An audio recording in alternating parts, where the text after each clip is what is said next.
আসসালামু আলাইকুম। আলহামদুলিল্লাহ, আল্লাহর রহমতে আমরা উমরা শেষে হযরত মুহাম্মদ সাল্লাল্লাহু আলাইহি ওয়াসাল্লাম ও আবু বকর রাদিয়াল্লাহু তাআলা কাফেরদের ভয়ে যেই জায়গায় অবস্থান করছিল সেই জায়গায় আমরা এসেছি এবং লক্ষ লক্ষ মানুষের ভিড় সেই জায়গা দেখার জন্য।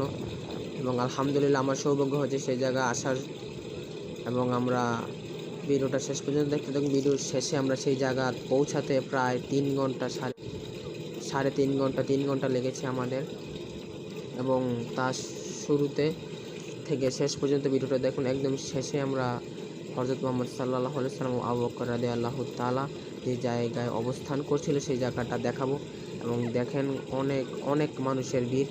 এবং আলহামদুলিল্লাহ আমরা উমরা শেষে এখানে দেখতে এসেছি এবং সবাই উমরা শেষে এখানে আসে এবং সেই জায়গাটা দেখে এবং আল্লাহর রহমতে আমাকে তৌফিক দান দিয়েছে। এবং আমি দোয়া করি প্রত্যেক মানুষকে যেন সেই জায়গায় আসার তৌফিক দান দেয়। এবং ভিডিওটা শেষ পর্যন্ত দেখবেন। একদম শেষে সেই জায়গাটা আমি দেখিয়েছি এবং সবার যেন দেখার সেই সৌভাগ্যটা হয়। এবং এখানে আমার ফ্যামিলি সহ আমরা সবাই গিয়েছিলাম। আমাদের জন্য দোয়া করবেন এবং যারা যারা ভিডিওটা একদম শেষ পর্যন্ত দেখবেন তারাই শুধু দেখতে পারবেন। একদম ভিডিওর শেষে সেই জায়গাটা আমরা দেখিয়েছি এবং আল্লাহর রহমত আমরা দেখতে পেয়েছি এবং সবাই যেন দেখতে পারে, আল্লাহর কাছে এই কামনা। এবং ভিডিওর শেষে ইনশাল্লাহ দেখতে পারবেন।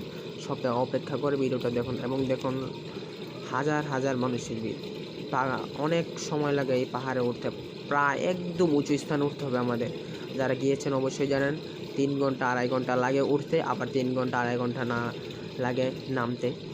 তবে সময়ের কোনো ব্যাপার না। এই যে আমি সেই স্থানে অবস্থান করছি যেখানে আমার প্রিয় নবী এবং আবু বকর রাদিয়াল্লাহু তাআলা অবস্থান করছিলেন কাফেরদের ভয়ে অত্যাচারে। সেই জায়গাটা এখনও আল্লাহর রহমতে সুন্দরভাবে ভিতরে আছে। আমি ভিতরে যাওয়ার সুযোগ পাইনি, তবে অন্যবার নিশ্চয়ই দেখাবো।